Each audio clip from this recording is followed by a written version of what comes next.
Good evening, everybody. I'd like to welcome you all to the Central Library. I'm Beth Hummels. I'm a member of the Des Moines Public Library Foundation Board, and I'm very glad to see you all here tonight. I'd like to remind you of some housekeeping items, please. If you have a cell phone, please turn it off so that it doesn't ring and disturb anybody. Also, at the conclusion of our event this evening, we will also ask you to complete an evaluation form before you leave this evening. After the presentation, there will also be a very brief question and answer session. We would very much like that you participate in that, so what we will do is have you write your questions down on the paper that's going to be provided to you, pass it to the center and at the end of the row, and then we'll take your questions at that time. At 8 o'clock, I understand there's also going to be an announcement over the loudspeakers that the parking garage is going to be closed. If you've parked in the parking garage, please don't panic. We will let you get your cars so that you can go home this evening. The Des Moines Public Library Foundation is very, very proud to support this program. This is a true celebration of the written word and of the authors who write and all of us who love to read. We would like to give very special thanks to the other sponsors of the AViD series, Humanities Iowa, the Des Moines Arts Center, Wells Fargo, Deborah and Douglas West, Hoyt Sherman Place Theater, Nationwide, the Forest Avenue Brick Fund, the Drake University Center for Global Citizenship, the Iowa Council for International Understanding, and the Iowa History Center at Simpson College. I would also like to take this opportunity to thank today's volunteers, Frank Heinbaugh, Jean Donahue, Bonnie Buckingham, and Joanne Decker. Lastly, I would also like to remind all of you that after the following presentation, Jane's book can be purchased, and she will stick around to do some signings. And of course, AViD t-shirts are available for $10 each and can be purchased after the program. Now, it is my pleasure to introduce you to the moderator of today's program, Carolyn Washburn. Carolyn grew up in the Midwest in a rural area west of Cincinnati. She graduated from Indiana University with a Bachelor of Arts in Journalism and Political Science.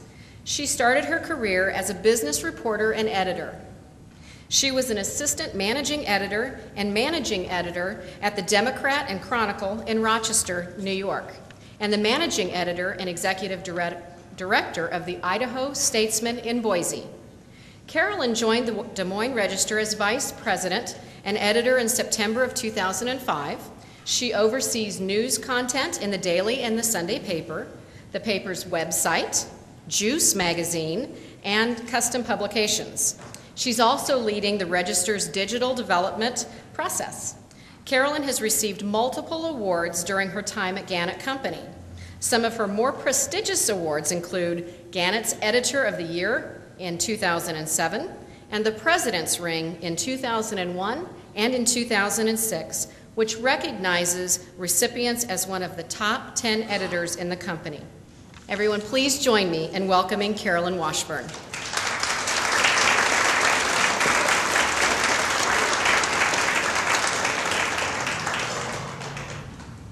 Thank you for coming out on this really beautiful night, and lots going on in Des Moines, which is a great thing for Des Moines, and this is going to be one of them.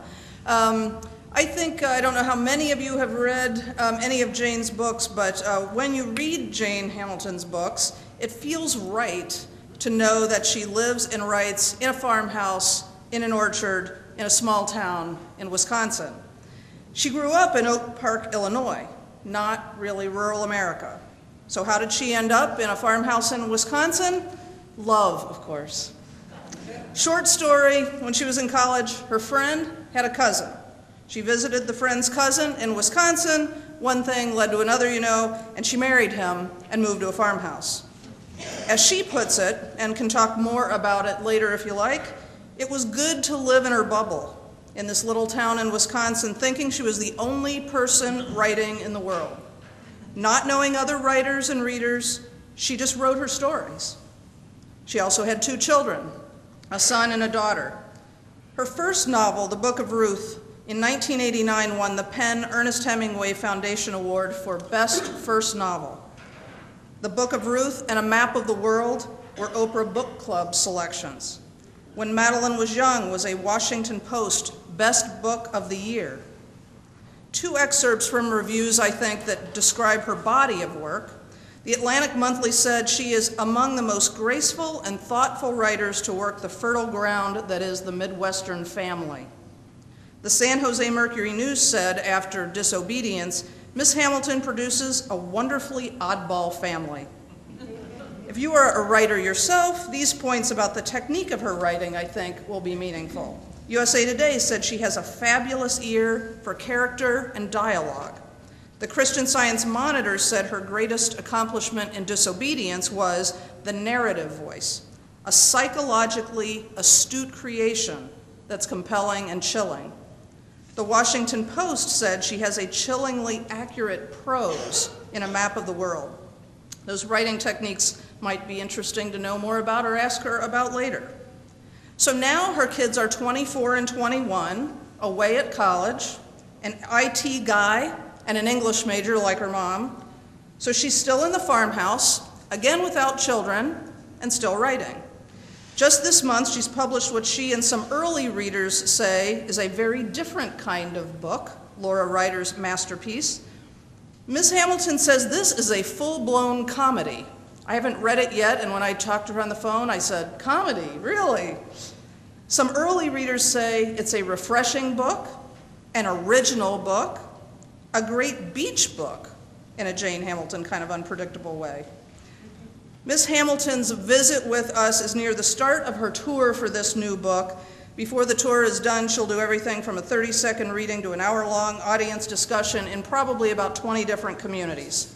We are really happy to have her here with us in Des Moines to tell us about her new book and herself, and to have some conversation. She is a joy to talk with, engaging, and I found her damn smart.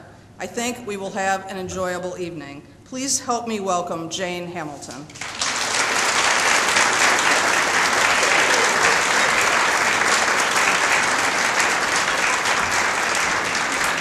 Thank you. Oh my goodness, I felt my life flash before my eyes. That was wonderful. Thank you so much. Thank you for being here. It's just a joy to be here. I don't think I've ever been in Des Moines. But it's beautiful, and this library is incredible. I live in, as Carolyn said, in a small town in Wisconsin, and well, our library is, about that big. And our librarian is opinionated, cranky.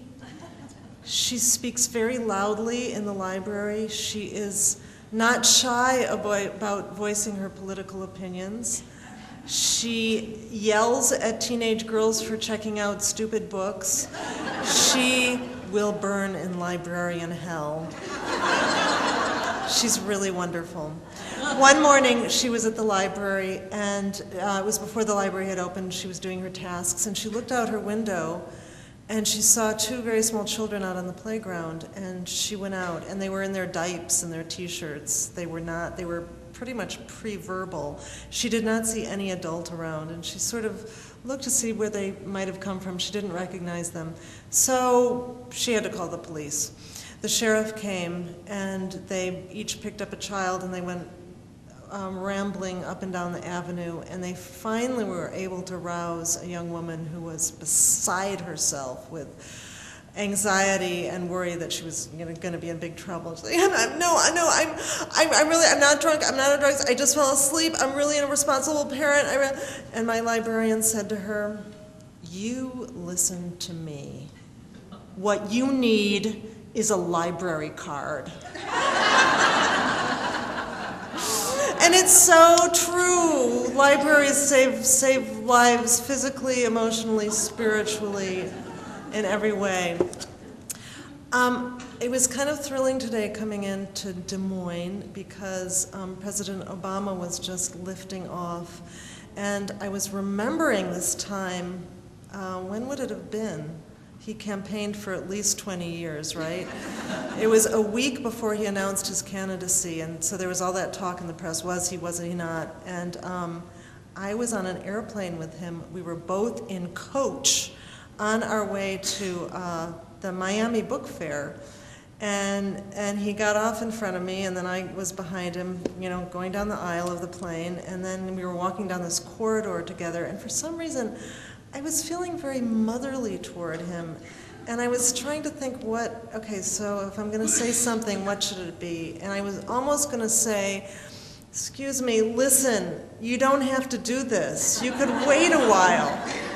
But then these two little girls came running in front of me, and they said, excuse me, can we have your autograph? And he turned around and he took off his very cool shades and squatted and talked to them. They were going to a bar mitzvah, and so my moment with him was over.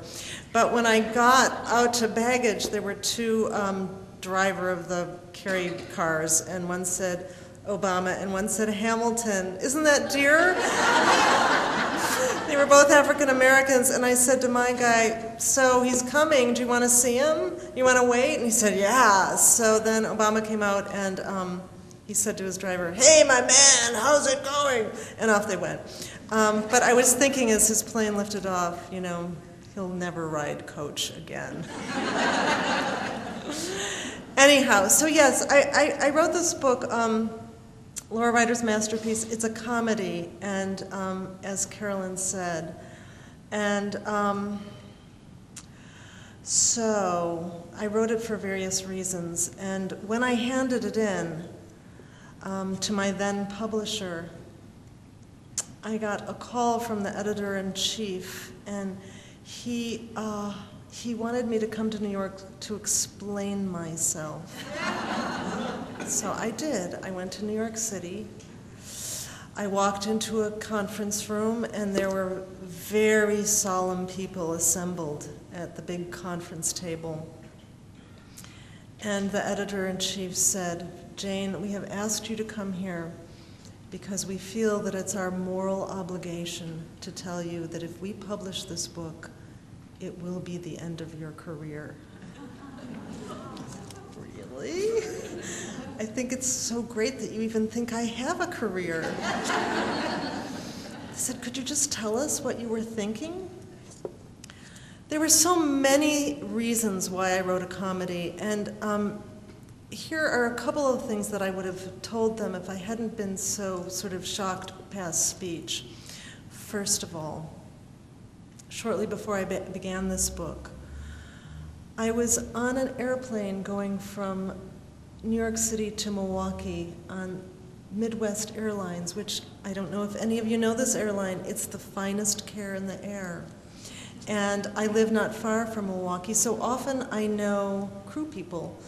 And I was sitting in my seat, and lo and behold, up the aisle comes Suzanne with her beverage cart. And she says, she's the stewardess, and she says, do you want a drink? Hello, Jane, how are you?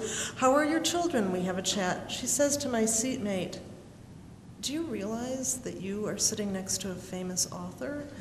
And I say, no, authors aren't famous. Teenagers in sitcoms are famous, but not authors. Suzanne says, yes, she is too famous. She was on the Oprah show. I say, still. Suzanne goes off into her beverage service, and my seatmate turns to me and she says, so what do you write, fantasies, romances, or mysteries? I found that the genre askers typically have 3 genres in their arsenal. I never know what to say. I don't really know how to describe the kind of books I write. When I was a girl, we just read books. There weren't all these genres. There were, of course there were genres, but everybody wasn't, I don't think, so pigeonholed. So what to say to my seatmate so she'll understand? I write what's called literary fiction. What does that mean? People often say that a literary writer deeply cares about her sentences. That sounds so prissy and pretentious, and I'm sure there's genre writers who care about their sentences too. I love what Flannery O'Connor said. She said, good fiction should probe the mystery of personality. Frank O'Hara called it the catastrophe of personality. I didn't think that would really explain to my seatmate what I was writing. So I'm straining, thinking, and I had just finished reading After This by Alice McDermott, which is such a wonderful book, and it is deeply thrilling. Great books are thrilling, and for many of us who are readers, fill us with the kind of happiness that nothing else can do. So perhaps it was ingenuous, but I said, thinking of Alice McDermott's wonderful book, I said, what I aim to write are thrillers. My seatmate said, you write thrillers? I said, that's my aim. And she said, are they smutty? I knew I was getting in deep now. I said, thinking of my mother who thinks that my books are smutty, I said, some people think they're smutty. I was wondering too if Jehovah's Witnesses don't care how they get their converts. She said, really, really smutty? I said, some people think they're smutty. Then she said, where can I get one? So just when I was about to explain to her where the very good used bookstore is in the town where turned out we both lived, she heard the woman across the aisle who was holding an infant telling her seatmate that she had just been in New York City because the baby was in an episode of Law and Order. This made my seatmate apoplectic. Did you hear that? That baby was on Law and Order. Oh my God, oh my God. She was sort of reaching over to try to touch the hem of the baby's garment. You know, you have to wonder, are there no cute babies in New York City? They had to get one from Milwaukee? Anyway, my seatmate said, I wish she was old enough so I could get her autograph. I'd take a cocktail napkin with her drool on it. And I thought, this is how it is in the culture now. The drool of a baby who's been on television is more compelling than a writer of smutty thrillers. I was blue. Not long after that, I was teaching a writing workshop on a cruise ship. I'd never been on a cruise, and I didn't understand that there's absolutely no way to have a connection to the natural world. You think that you are going to smell the salt air of the Caribbean Sea, but no, there's only the pervading fragrance of Saniflush and Lysol. You think you're going to hear the whoop-whoop of the waves against the hull, but there's the casino and the karaoke bar and the outdoor movie theater, and if you go out on your balcony, everybody is out on their balconies yakking on their cell phones. So pretty early on, I realized that I might lose my mind. I've had really great students in my teaching life. I've had college students who are serious, thoughtful, they've read a lot, they're really interesting, they're devoted. They know that you have to read books in order to write books. They know this. The cruisers were of a different demographic. I was so interested in them because many of them, they paid a lot of money for this workshop.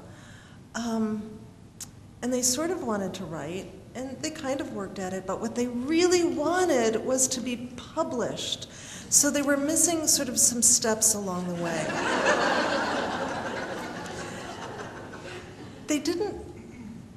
They weren't terribly interested in what I had to say. So it was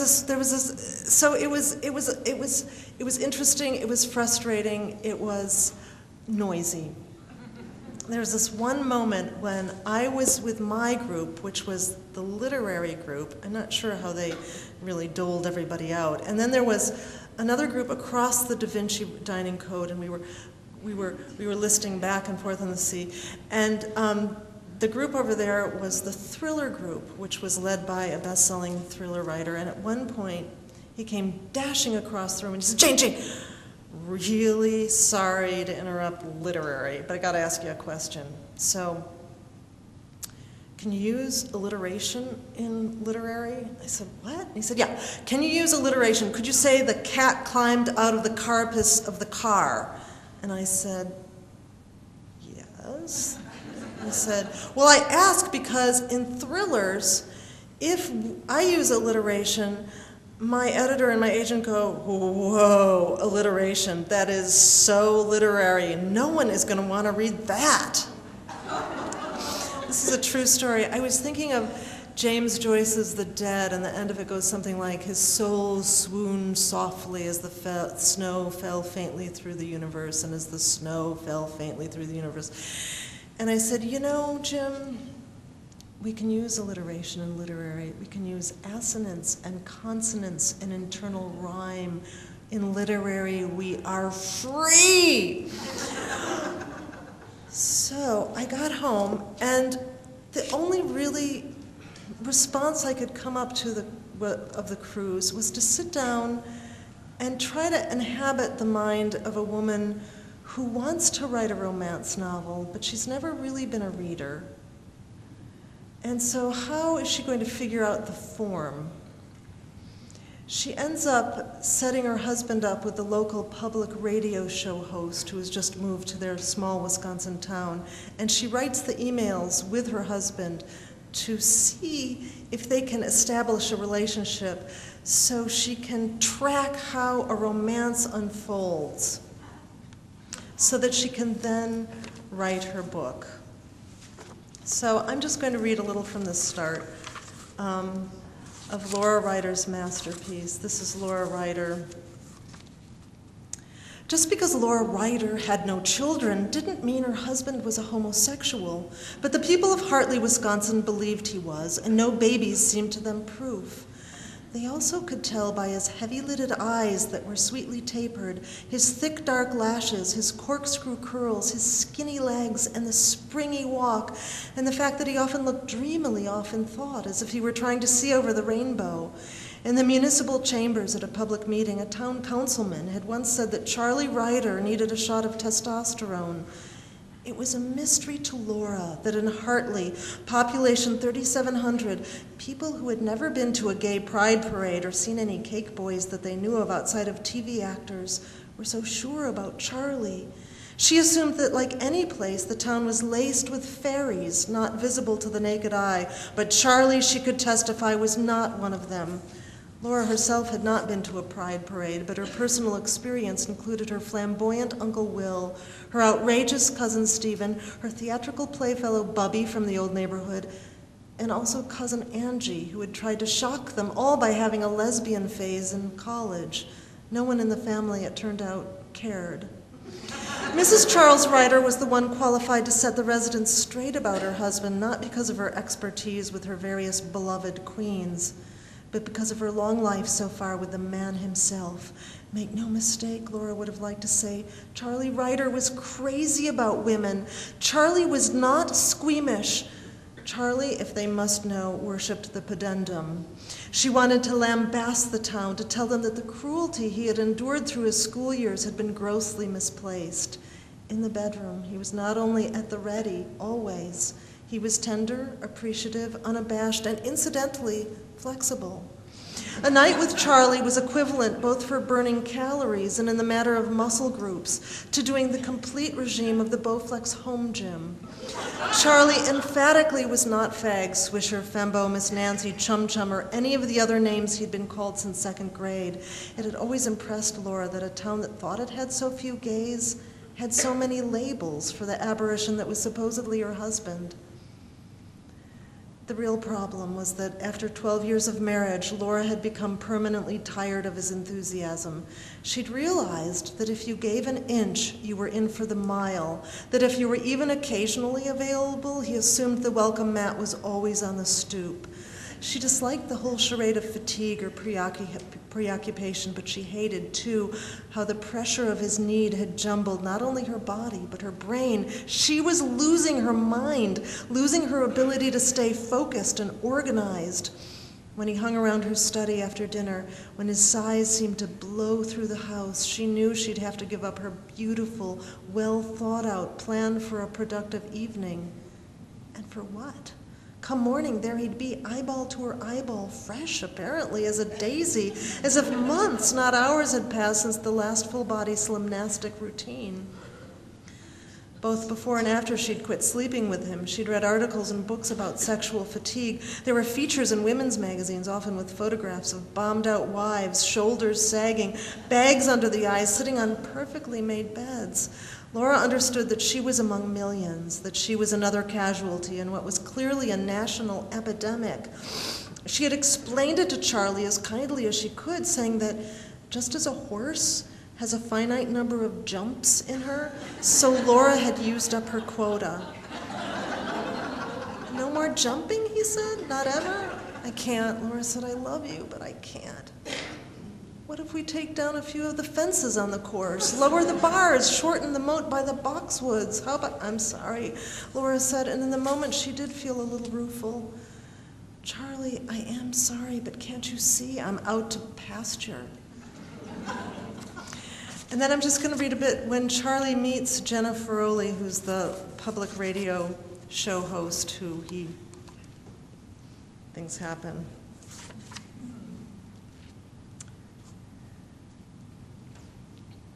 A few weeks after the Garden Club meeting, Charlie Ryder and Jenna Ferroli met along Highway S outside of Hartley.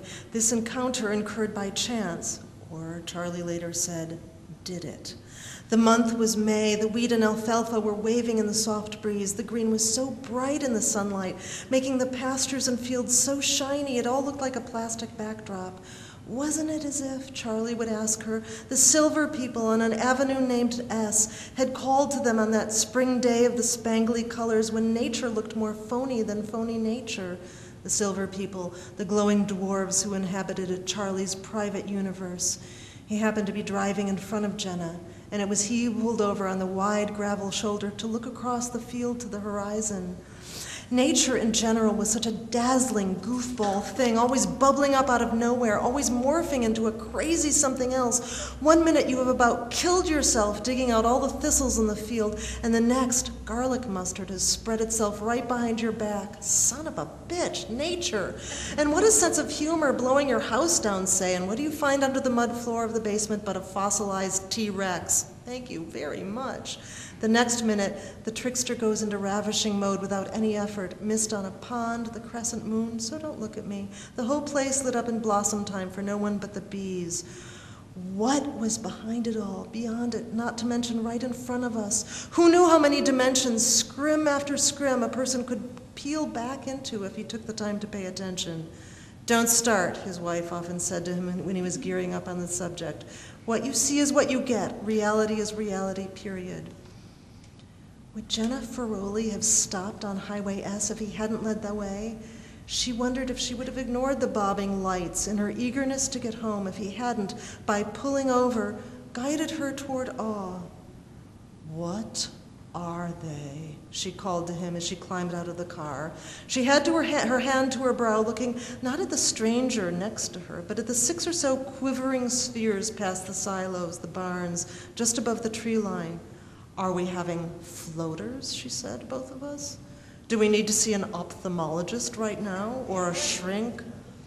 Ah, that voice. He was having an out-of-body experience, hearing it in the flesh. He had known it was Jenna Ferroli who would step from the car because he'd been watching her from his rearview mirror for the 2 miles she'd been behind him. He didn't listen to her radio program, but whenever he heard it in the background, he wished she would stop talking.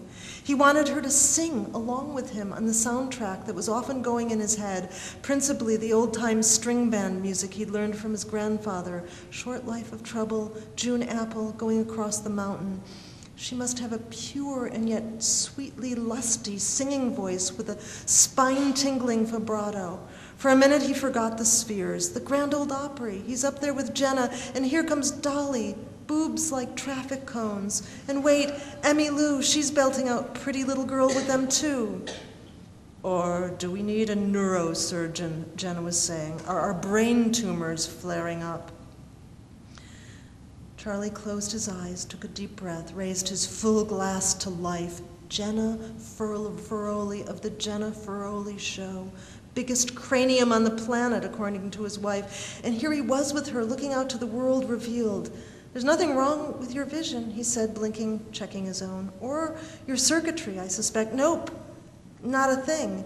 You probably don't have psychiatric troubles either. Clean bill of health. Those lights, they might be what you think they are. It was then that she turned to look at him.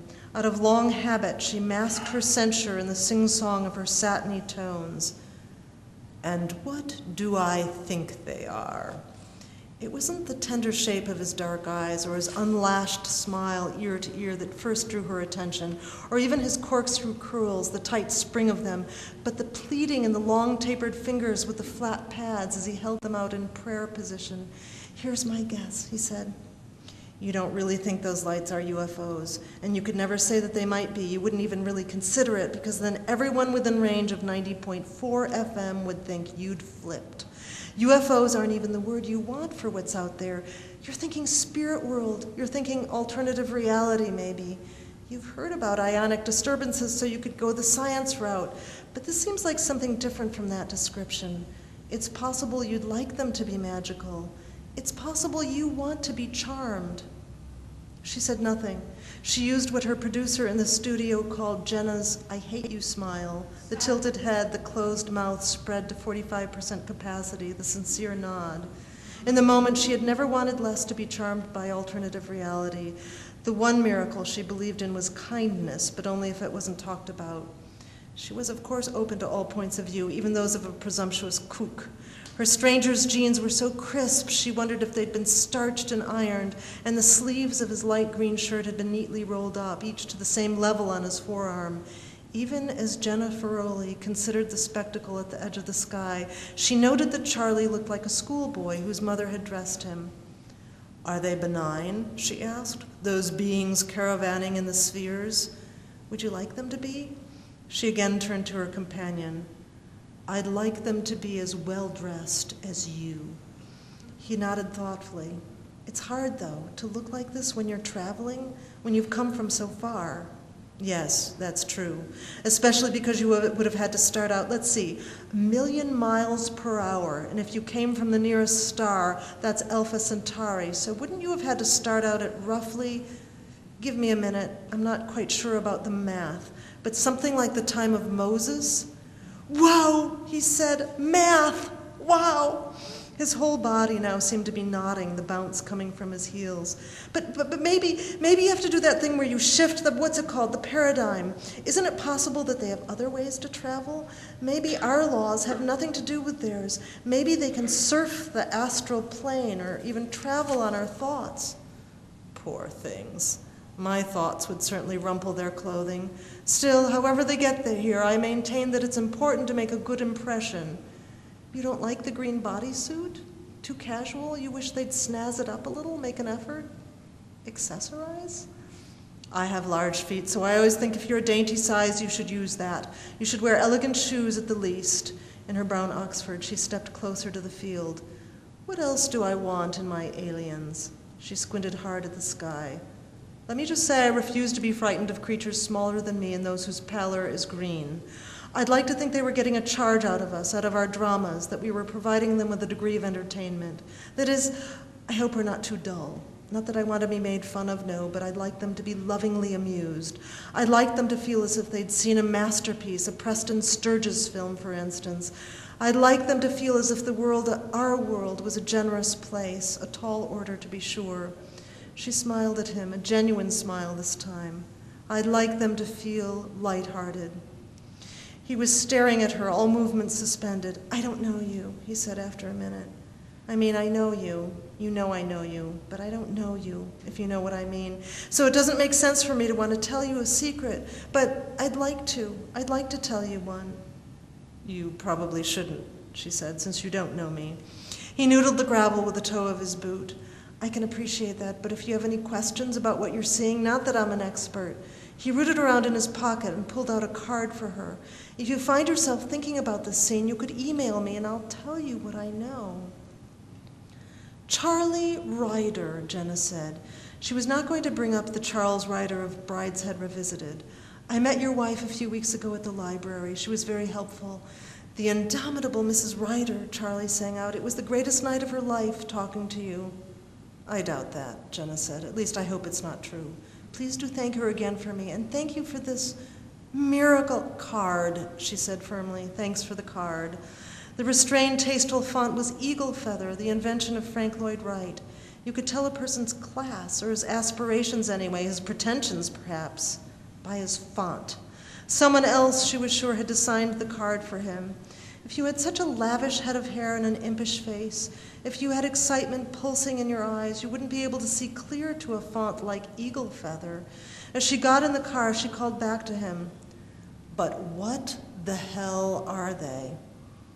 "If I told you," he said, walking toward her, coming alongside her Toyota, "if I told you about the silver people, you wouldn't believe me." "It all depends on how you tell it." "I don't even believe me when I tell myself the story." "Then you'd better get to work on your narrative skills." "Narrative skills," he echoed. He stuck his hand through her open window. "Charlie Ryder," he said, shaking what he had grasped, shaking her fingertips. "It's an honor to meet you, a real thrill."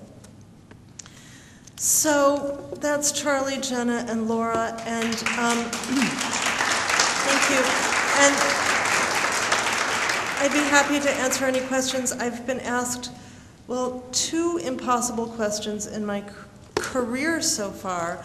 Once I was in Anoka, Minnesota, and I thought, home of Garrison Keillor, I figured that it was going to be a nice corn-fed community, and lo and behold, it's an amazing global community. There's a community college there with people from all over the world, and there was this woman from the Sudan who raised her hand and she said, "How do you know the words?" I didn't know what to say to that. The second question was in the basement of a office building, and the young man there said it was an NPR affiliate, but I'm not quite sure. And he was the most thorough interviewer I've ever had. He'd read every poem that had been cited in all of my books, and he seemed to want to talk for hours. And at one point, he asked me, "What is the meaning of suffering?" And I wanted to say, being in this room with you. I really did not know how to answer that one. So, you know how we're in the recession and we don't have any money anymore? And we even want to get rid of all the crap we bought when we had money. So I was cleaning out the other day. Oh, yeah. Before the Kiss peppermints. I don't want to clock anyone, but whoops. There you go. That's my giveaway.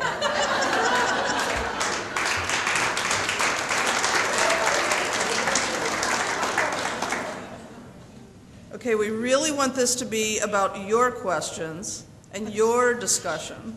And that's my job here, is to sort of help articulate, organize your questions. I have some of my own, and I'll ask one to get started, but if you want to write questions and pass them up, we'll get them up here and get those answered. And you have to do your survey later. This is a very tense experience. Which part, the questions or the all survey? Of it, I think the it. survey is tense. I always get tense about surveys. You told me when we talked on the phone that your new book is different from your other work because it has a plot, and that your other books aren't plot-driven, which I thought was really intriguing to think about. So how do you approach a story to move it along when it isn't plot-driven? And what are you trying to accomplish in a plot-driven book differently than one that isn't? Well, you know, I really don't think I could set out to write a plot to save my life. I was recently at a conference and there were a lot of mystery writers, and this one woman was saying, "Oh, you've got to write a mystery. It's just so much fun, and you have your, you know, you have your detective, you have your sleuth, and the murder, and it all sort of rolls along." And for me, when I begin a book, I begin with the characters, a few characters. The place, of course, comes right away with the characters, and the voice. All of that is there in this sort of blooming first creative moment, and I know the last line, so I have a sense of the punchline, I guess it is in a way, and then for me the middle is like a long hot afternoon. How are you going to fill it? Things have to happen, but I don't necessarily know what's going to happen. I have a few sort of guideposts along the way. I recently had this very strange experience where I was maybe going to write this TV series, and I had the whole idea of it, and it was so different from writing a novel, because a novel in the moment of conception has the key things in it. I can see the cover, I can see the shape of the book, I can see the creaminess of the end papers. There's an object, but with this TV thing, it was like just rooms opened after room opening, and each thing leading to the next, and there was no ending, and it could go on forever, unless, of course, you were canceled in the middle of it. So for me, normally in my books, they're character-driven. The characters determine what's going to happen, and everything comes from the characters.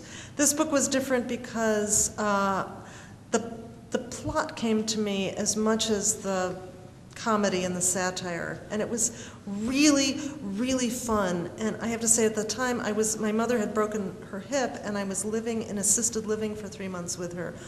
I don't know if any of you know this, but I hadn't been aware that in the retirement home experience, the paradigm of 7th grade is still in place. There's the cool girls and the not cool girls. And so, again, I was really blue. And it was fun to have a book that had a plot and that was funny, because I did not feel a day under 93 and a half in those 3 months. That doesn't really answer your question, but this book, books come in such different ways, and some of them are a struggle and you have to wrestle them to the ground to find the story, and then other times they're just sort of there on what feels like one continuous breath. I think there's a lot of mystery involved in the process, and you can't really teach it. You can sort of do something or other. I'm not sure quite what it is we're doing when we teach.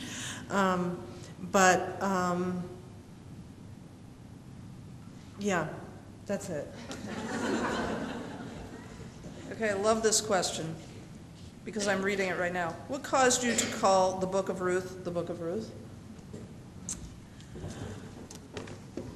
The Book of Ruth had to have Ruth's name in the title, because she does not name herself until the last, maybe the 3 pages from the end. She suddenly, she sort of has this birth into herself.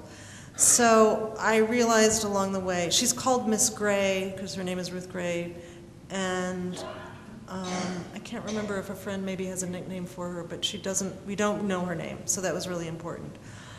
Of course, I was exposed to the Book of Ruth in 3rd grade in Sunday school, so I had a dim memory of the story. But I really wasn't thinking of the biblical Book of Ruth, and I think for a while I was writing it, it was called All Through the Night. But I realized toward the end that her name had to be in the title, so really it was kind of a last minute, okay, the Book of Ruth. And a title is really important. It has to hold the book. But I have read some amazingly cogent high school English essays relating the title to the whole book to the biblical Book of Ruth, which is really fun to read, because I wasn't really thinking of the Book of Ruth when I wrote it.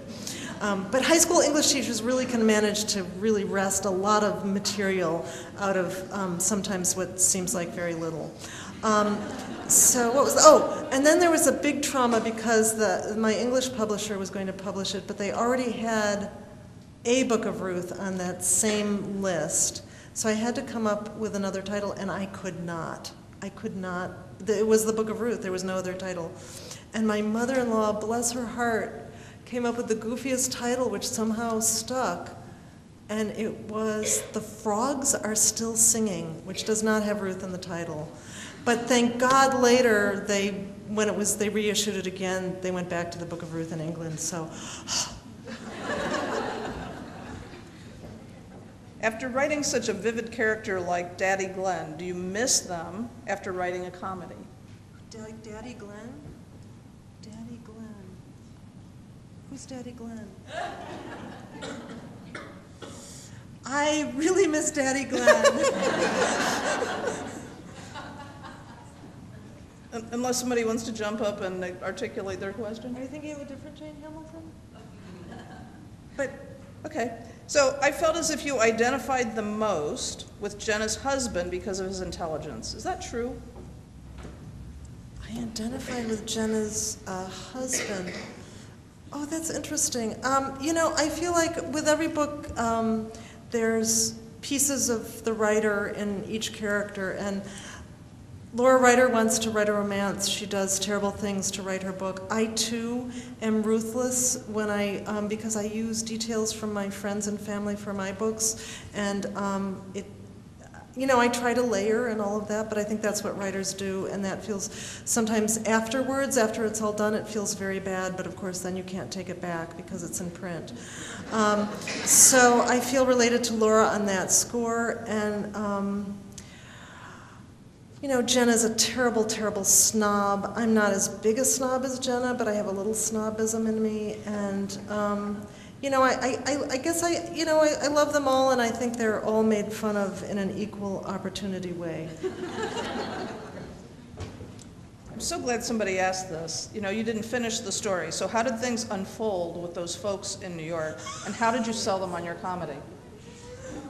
Oh dear, they were my publisher for so long, and I loved them dearly. And I did tell them about the cruise ship, and they thought that was funny. But I think they just were so sure that somebody who writes dark books really should not jump out of that track. And I remember the publicity person saying, "But Jane, the people who loved A Map of the World will just not know what to make of this." And I said, "But there are people who love A Map of the World, and I'm very grateful to them. But I think those people, those die-hard Map of the Worlders, have been disappointed by everything that I've done since because it isn't the Map of the World.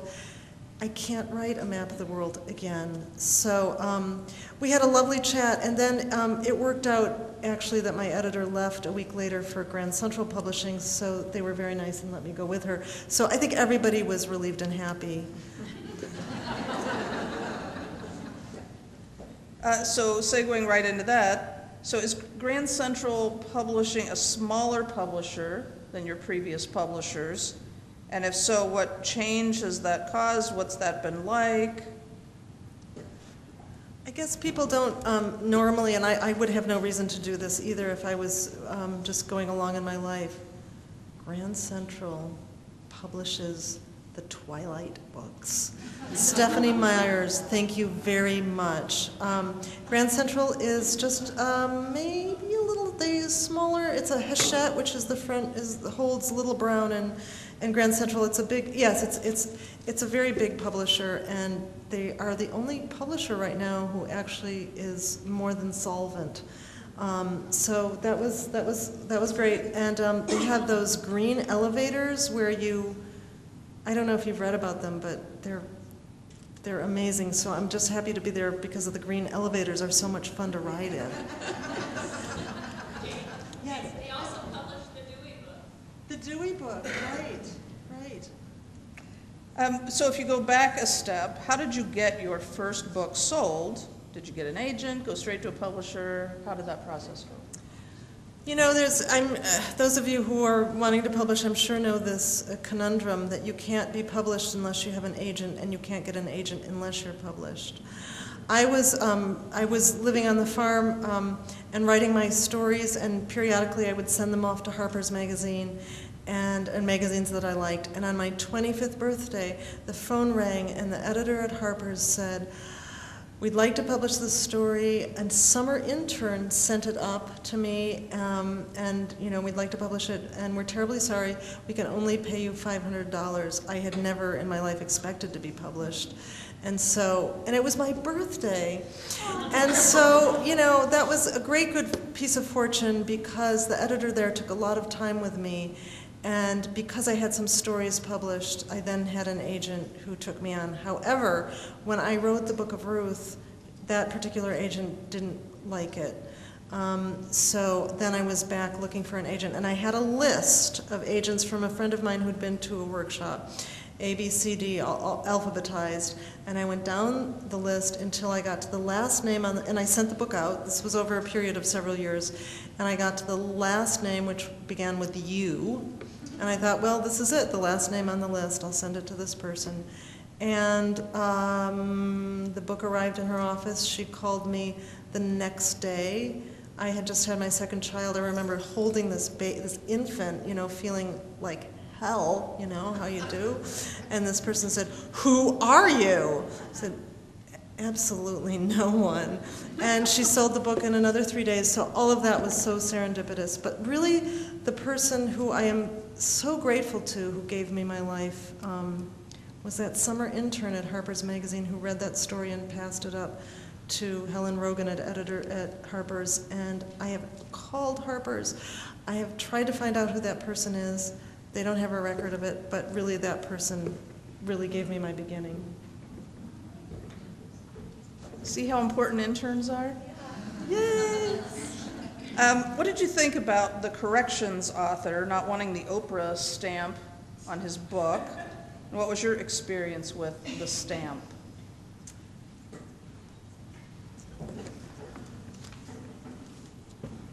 Oh, that, you know, it's such a complicated question.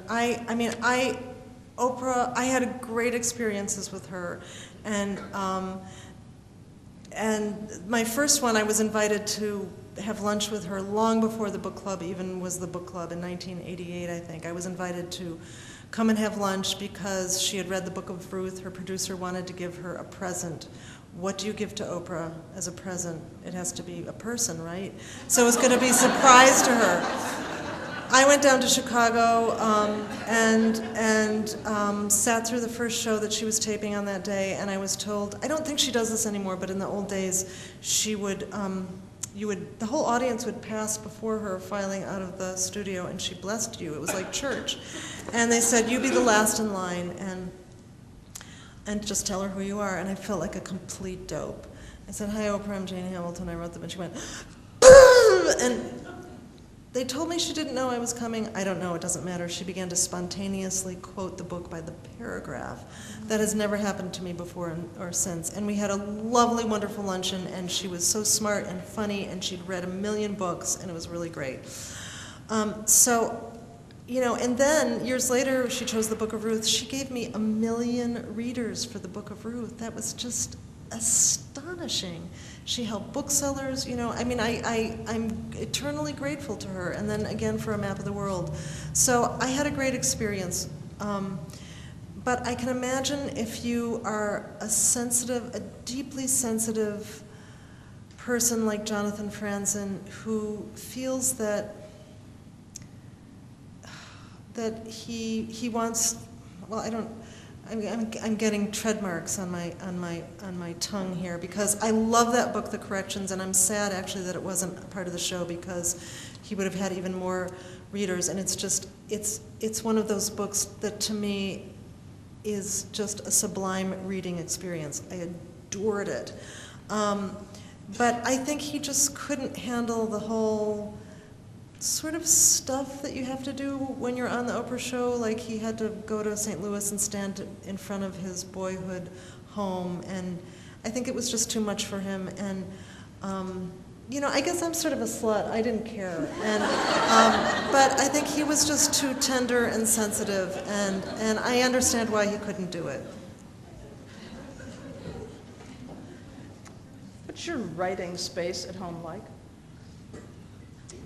Well, in the old days, when I had little children, I used to rent an office space in the next town, and it was between the travel agent and the beauty salon, and it had been a toy store, and I put up these batik curtains, and nobody knew what was going on in there. And that was great, except the travel agent, who was by herself, used to knock on my door. I think she did this really because she just wanted to see inside and what was going on, and she'd say, Jane, I'm really hungry. Could you drive to McDonald's and get me lunch? And I was brought up to be sweet and nice, so there I was driving to McDonald's to get lunch for Linda. Anyway, but now, after the Oprah experience, I was able to build an office in my house, which I live on an apple farm. It looks out to the orchard. I can see the men toiling, and I'm sitting in my comfortable office chair, and you know, I have all my books there, and it's a real sanctuary. It's called Rochester. It's Rochester, Wisconsin, which is in the southeastern part of the state. It's in Racine County. I think this came from a reader in a book club that wrote to you once, a guy who said that not many writers come up with good endings anymore. Do you agree with that, and what's a good ending? That is such a good question, and I think through the millenniums it's been hard to come up with good endings. I myself like endings that are sort of shot through with a little bit of sadness. For example, Prep by, who wrote Prep? Curtis Sittenfeld. That has just, to me, the right amount of sadness. But I think it's very tricky to make a good ending. You have to really wrap it up. It has to not be too pat. It has to be realistic. But here's a problem that I have. Okay, let's see if I can do this. My brother's... Do not panic. My brother is nuts. He's 62. He has this friend who sent him this huge box, a friend from his youth. Huge, huge box. 2 years ago, my brother, just to annoy him, didn't open it. He sent it to other friends in this group of friends by FedEx. It went to Virginia, saying, please advise, what shall I do with this box? Cousin Dave sent it back. He sent it to Jim in New York City. Jim sent it back. You know, this box has been everywhere. He put it on his balcony one Christmas and put a spotlight on it. See, he's nuts. Anyway, so he and I always spend the weekend with my mother, and on Sunday mornings we often talk about where the box is and what's going to happen next to the box. And the story's kind of winding down, and we all know it. And what does he do? He sends the box to me. I don't know what to do. How do I end the story? Do I open it? But then what? How can I get him? I mean, what can I don't know. Because he's told me that he can never know what's inside. And it's something really dumb. We all know it's going to be something really dumb. It's probably perishable. It's probably like a lemon that's... So, but do you see, it's so hard to end something in a satisfactory way. And if you have any ideas, I'd appreciate it. And I'm working on it. But endings are the trickiest thing of all, I think. Well, I think that makes for a perfect ending for this, because this has been just outstanding, and thank you so much. I just have to say thank you for laughing. I was in Boston the other night. No one laughed. Do you know how awful that is? It's terrible. So thank you very much for being a lovely audience and coming.